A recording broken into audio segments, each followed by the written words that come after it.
Muita gente saiu do cinema depois de assistir a trilogia O Hobbit com um sentimento estranho. Não era exatamente decepção, mas também não era aquele encantamento que a gente sentiu com O Senhor dos Anéis. Parecia que tinha coisa demais, personagem demais, ação demais e ao mesmo tempo a sensação de que a história simples do Bilbo tinha sido perdido no meio de tanta grandiosidade. Só que alguém resolveu testar uma ideia ousada, pegar os 3 filmes do Peter Jackson e remontar tudo como um único filme, mais fiel ao livro do Tolkien. E o resultado é uma experiência completamente diferente. Eu sou o Fábio Silva e vamos falar dessa versão que eu curti pra caramba depois da vinheta.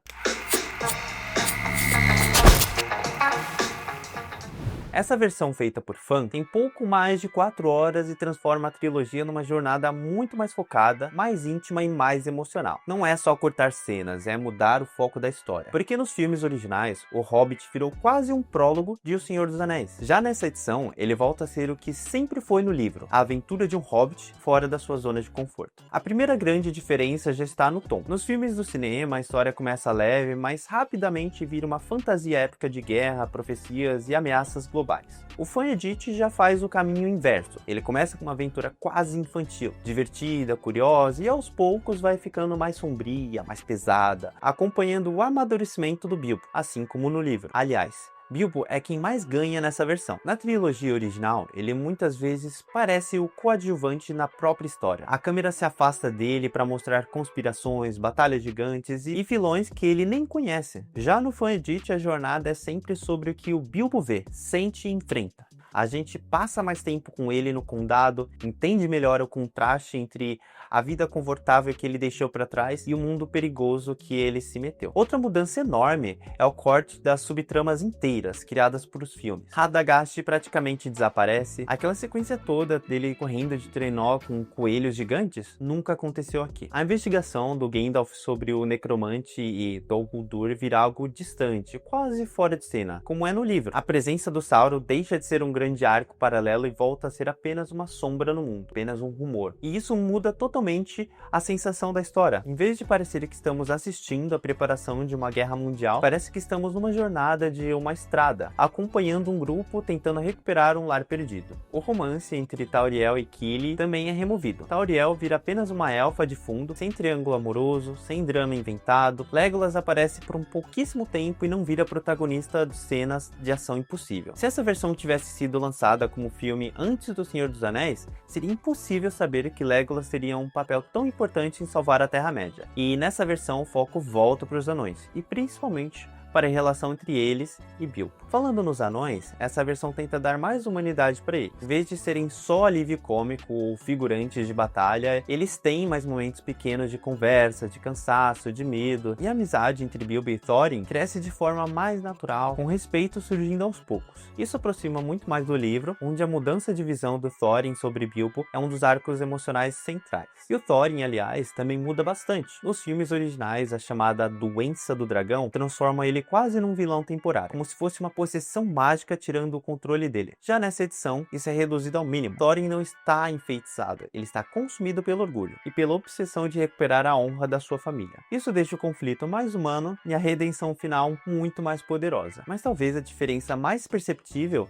esteja nas cenas de ação. Quase todas as sequências exageradas foram encurtadas ou removidas completamente. Nada de anões fazendo parkour em goblins, nada de física de desenho animado nas cavernas, nada de barris virando batalha de videogames com orcs e elfos pulando de pedra em pedra. A fuga nos barris, por exemplo, vira algo mais simples, mais próximo do livro. Perigoso, tenso, mas não um espetáculo de CGI. Ou melhor dizendo, um show de chroma key. O mesmo acontece na fuga dos goblins e até na batalha final. Aquela guerra que no cinema parecia interminável, cheia de monstros gigantes, máquinas malucas e acrobacias impossíveis, aqui dura cerca de 18 minutos. É confusa, mas muito mais sobre a perda do que sobre o espetáculo. E o mais importante, Bilbo não vira herói de guerra. Ele tenta sair dali, ele é nocauteado, ele não chega a presenciar o duelo final inteiro. Isso reforça a ideia de que essa nunca foi uma história sobre um grande guerreiro, foi sobre alguém pequeno vivendo algo grande demais para ele mesmo, mas que mesmo assim muda o rumo da história. O encontro com o Smaug também muda bastante. Nos filmes a sequência vira quase um parque de diversões de ação dentro da montanha. Aqui a maior parte da perseguição dos anões é cortada. Fica o essencial, o diálogo entre Bilbo e o dragão. Um jogo de inteligência, tensão